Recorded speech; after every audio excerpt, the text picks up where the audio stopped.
దినచర్యల పాఠాలు.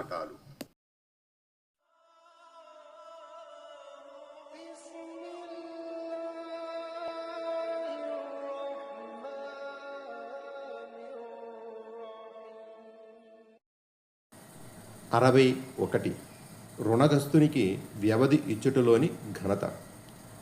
ప్రవక్త సల్లల్లాహు అలైహిస్సలాం ఇలా ప్రవచించారని ఉజైఫా రజల్లాహు అన్హు ఉల్లేఖించారు. మీకంటే ముందు కాలంలో దైవదూతలు ఒక వ్యక్తి ఆత్మతో కలిసి నీవు ఏదైనా సత్కార్యం చేసి ఉన్నావా అని అడిగారు. అతను లేదు అని బదులిచ్చాడు. వారు గుర్తు తెచ్చుకో అనగా అతను అన్నాడు, నేను ప్రజలకు అప్పిచ్చేవాణ్ణి, తర్వాత నా పనివాళ్లకు ఇలా ఆదేశించేవాణ్ణి, బీదవాడైన రుణగస్తునికి వీలైనంత వ్యవధి ఇవ్వండి, కలిమిలో నున్న రుణగస్తుని పట్ల మెతక వైఖరి అవలంబించండి. ఆ తరువాత ప్రవక్త సల్లల్లాహు అలైహిస్సలాం అతని గురించి ఇలా చెప్పారు, అతన్ని మన్నించండి అని అల్లాహ్ చెప్పాడు. ముస్లిం. అబూ హురైరా రజియల్లాహు అన్హు కథనం.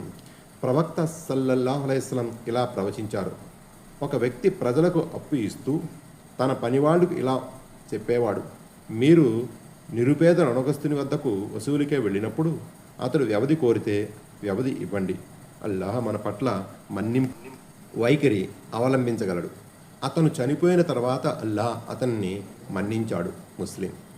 అబూ ఖతాదా రజియల్లాహు అన్హు కథనం.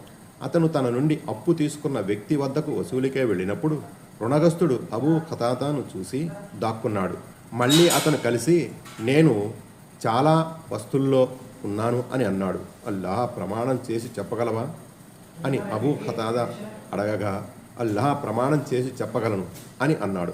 అప్పుడు అబూ ఖతాదా రజియల్లాహు అన్హు ఇలా చెప్పాడు, నేను ప్రవక్త సల్లల్లాహు అలైహిస్సలాం చెప్పగా విన్నాను, ప్రళయ దినాన కలిగే వ్యధాభరితమైన శిక్ష నుండి తమను అల్లాహ్ రక్షించడాన్ని ఇష్టపడేవారు రుణగ్రస్తునికి వీలైనంత వ్యవధి ఇవ్వాలని లేదా అతనిపై నుండి రుణభారాన్ని పూర్తిగా మన్నించి వేయాలి. ముస్లిం. విశేషాలు. 1. పస్తుల్లో ఉన్న రుణగ్రస్తునికి వ్యవధి ఇచ్చుట లేదా అప్పును మన్నించుటలో ఘనత చాలా ఉంది. 2. ప్రళయ దినాన కలిగే కష్టాల నుండి రక్షణకు అది ఒక కారణం. 3. అది అల్లాహ్ మన్నింపును పొందుటకు కూడా ఒక మార్గం.